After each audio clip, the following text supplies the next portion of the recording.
On est dans quoi en ce moment? Dans ton cul. Mais enfin, ça va pas! Mais non, t'es lourd. Et non, on est en plein dans la Batmania puisque le nouveau film sur le Chevalier Noir vient de sortir au ciné. Donc j'ai décidé de vous parler de The Batman's Grave, scénarisé par Warren Ellis et dessiné par Bryan Hitch, chez Urban. Allez, c'est parti, générique.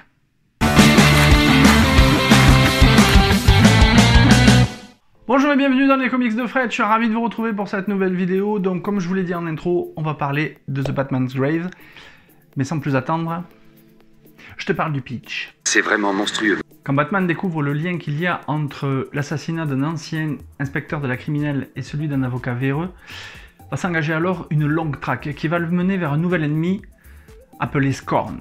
Scorn va monter une armée de tueurs implacables qui sont capables de vaincre le Chevalier Noir, qui se sent de plus en plus isolé. Alors une question se pose à travers ce comics.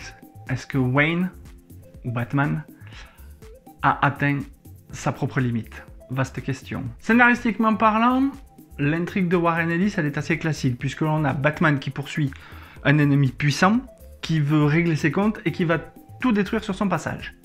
Au fur et à mesure de la lecture, on va s'apercevoir que le scénario fonctionne très bien. Il y a un bon nombre de rebondissements, et ce qui fait l'essence même de Batman est très présente dans l'histoire, puisque Batman, à la base, c'est un enquêteur.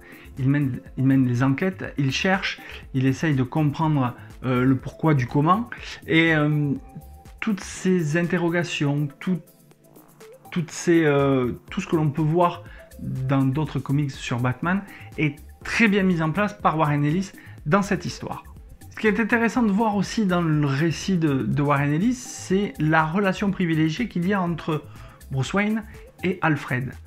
Et alors, à un moment donné, au fil de la lecture, on va se demander qui est le plus protecteur. Est-ce que c'est Alfred, qui est devenu un peu le père de substitution de Bruce Wayne, ou est-ce que c'est Bruce Wayne, Batman, qui protège Alfred? Et ça rend un peu ce côté... ça donne un côté assez particulier à ce récit, j'ai trouvé, et c'était pas sans me déplaire.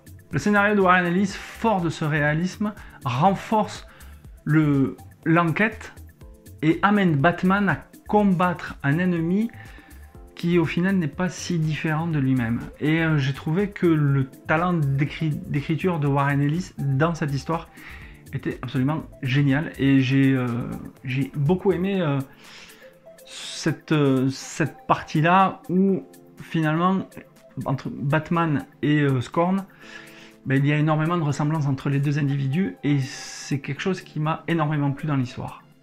Concernant les dessins de The Batman's Grave, alors tout d'abord je voudrais vous parler de la couverture, parce que moi cette couverture, quand je l'ai vue au comptoir du Rêve Comics à Toulouse, chez mon ami Guillaume, j'ai craqué, je l'ai pris parce que ça annonçait quelque chose d'assez particulier dans l'histoire, et c'était une couverture qui m'intriguait au possible, donc j'ai craqué. Voilà, je suis faible. Mais je suis faible parce que j'adore Batman et que c'est un de mes super-héros favoris dans l'univers d'ici.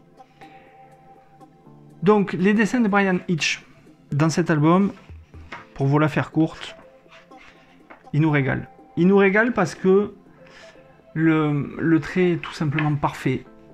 On a des scènes d'action, j'espère qu'on va en voir une là. On a des scènes d'action qui sont fluides dans le découpage. Il nous gratifie de superbes doubles pages pendant la lecture de l'album. On a de super plans, c'est monté comme un film. C'est vrai, je le dis souvent dans les BD que je lis, je les appréhende comme un découpage de storyboard, comme un découpage de film, et je trouve qu'il y a certains dessinateurs qui arrivent très très bien à faire ça, et Bryan Hitch en fait partie. Il y a des gros plans qui sont... Ouais, les personnages, ils sont hyper nets. Il n'y a rien de brouillon dans le dessin de Hitch. C'est quelque chose qui est assez fabuleux, je dois dire. C'est un des dessinateurs que j'aime beaucoup. Et ouais, il y a très peu de dialogue par moment pour pas gâcher les dessins. Mais ouais, ça se suffit. Les planches suffisent à elles-mêmes, quoi. C'est vraiment tip-top.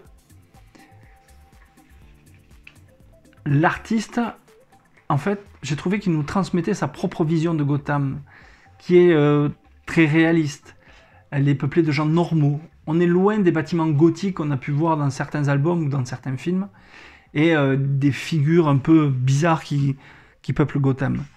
J'ai trouvé que l'album, dans sa grande majorité, au niveau des dessins, est absolument somptueux, et j'ai énormément apprécié le travail de Bryan Hitch dans cet album. Donc si vous aimez ce dessinateur, je vous conseille vivement de lire The Batman Graves, même si cet album est sorti au mois de mai 2021, mais cet album vaut le coup d'être lu et d'être admiré pour sa qualité des dessins.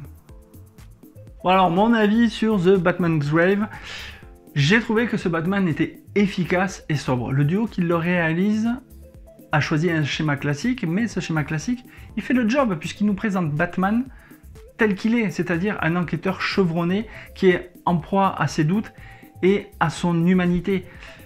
Et je trouve que quand on est fan du Chevalier Noir, cet album est fait pour les fans, et il est vraiment à part dans l'univers de Batman. Moi j'ai trouvé que c'était un excellent récit, avec des excellents dessins, et j'ai passé un agréable moment à le lire. Donc je vous le conseille vivement. Si vous ne l'avez pas acheté quand il est sorti au mois de mai, ben, procurez-vous-le parce qu'il vaut vraiment le coup. Voilà, cette vidéo est maintenant terminée. J'espère qu'elle vous a plu. N'hésitez pas à me dire ce que vous avez pensé de The Batman's Grave si vous l'avez lu ou si vous comptez vous le procurer.